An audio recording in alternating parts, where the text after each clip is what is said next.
Hello everyone, welcome back to Fantastic Fiber. I decided that I would try something a little on the new side today. I worked up this little swatch for you guys, and I noticed that it's probably a waste to try and work it up to the next color without showing you. This is Loops and Threads. This is Michael's brand. It's got 3 different types of yarn in there, and they're all chained together. Like this one is chain spun, I should say. That's chain spun. This one is like very fuzzy, and it's like that boucle yarn, that the homespun yarn. It's kind of like a thin version of that. And then this is like, this right here is similar to like Red Heart. I don't know how to say it right, but it's Hygge, and I like to call it Hygge or Hygge, I don't know. So the price on it says that it's $9.99, but I got it on sale, so I figured I'd go ahead and grab this one and a few other yarns that I want to show you guys. So this, you get 226 yards. So 226 yards, 6 ounces, and like I said, this is chain spun, so it makes it lighter anyway, and a lot of this stuff is mostly fuzz. I don't know if I care for this yarn. I like this kind of yarn because it reminds me of Crystal, the Caron Crystal Cakes. This is very similar to that. It's got glitter in it. I don't know how well you can see. Yeah, there you go. That's a good shine. And so I figured I wanted to do maybe a Touch It Tuesday, since today is Tuesday and I'm trying to show you something that I'm touching. So we're going to go ahead and show you what I swatched up so far. I just did, sorry, I have my husband controlling the camera.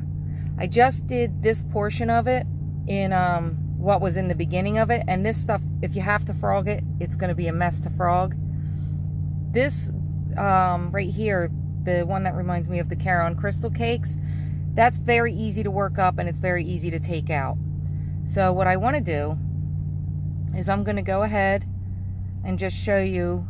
It's going to switch. Oh, before it switches color, let me show you how they change it, because it's kind of interesting. Look at that. They just kind of wind one around the other really tight, instead of doing like an invisible knot or anything, or just joining it. That's how they join it. It's strong. It's not going to come apart, and I've seen this done before, so I know that it's not going to come apart. So I'm just going to go ahead and do half double crochet,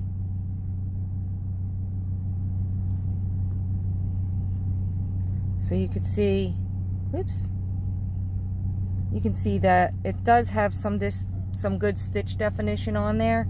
The shine does make it look a lot prettier.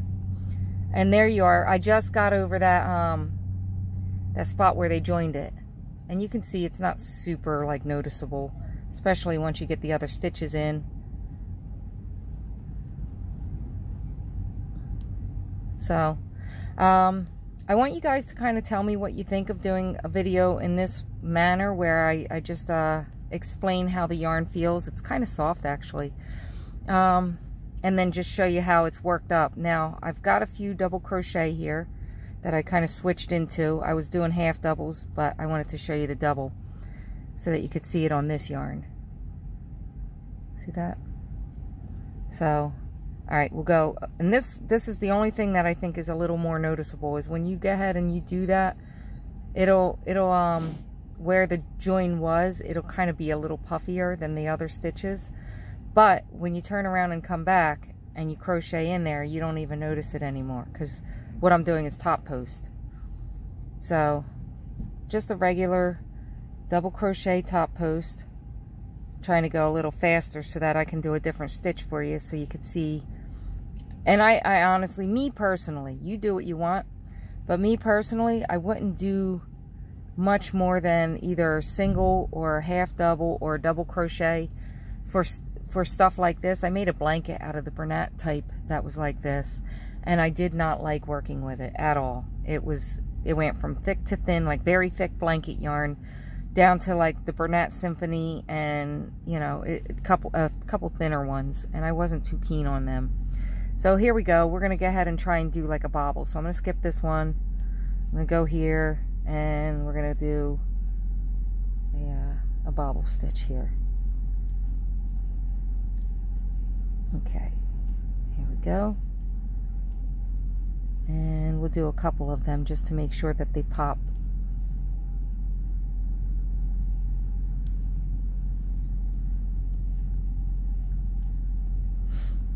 Okay.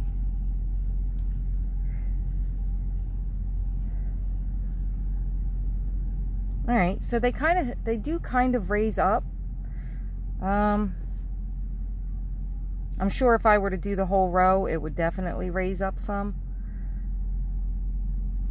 Let's see if I turn it sideways. Yeah, you can see it has like that little bit of a raise. So I'm gonna say that this yarn is interesting to say the least. I do think that this is very much the Caron Crystals cake. The other two types of yarn that are on here, I mean, they're okay. This one I would work with without it being attached. This one I would work with without it being attached. But because this is on here, I would never buy this again. So that's just me. You might like the other type of yarn that's in here. But I don't care for that. And I don't like going from really form, what would you call it? It stays in its own form. You know, it's evenly spun. It's, you know, how it's supposed to be. And this isn't so bad going from the spun to this one, the chain spun to the wrapped one, or plied, I should say.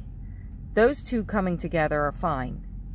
But when you add this one in and you've got this real skinny yarn going on here, I mean, it's cute. It does have like little color pops in it and stuff, but I don't like working with it. And it's a pain in the butt to frog that. This isn't too bad, the pink. So let's try this mauve one. Where is it? There it is. Okay, good. Yep, that just frogs nice and easy.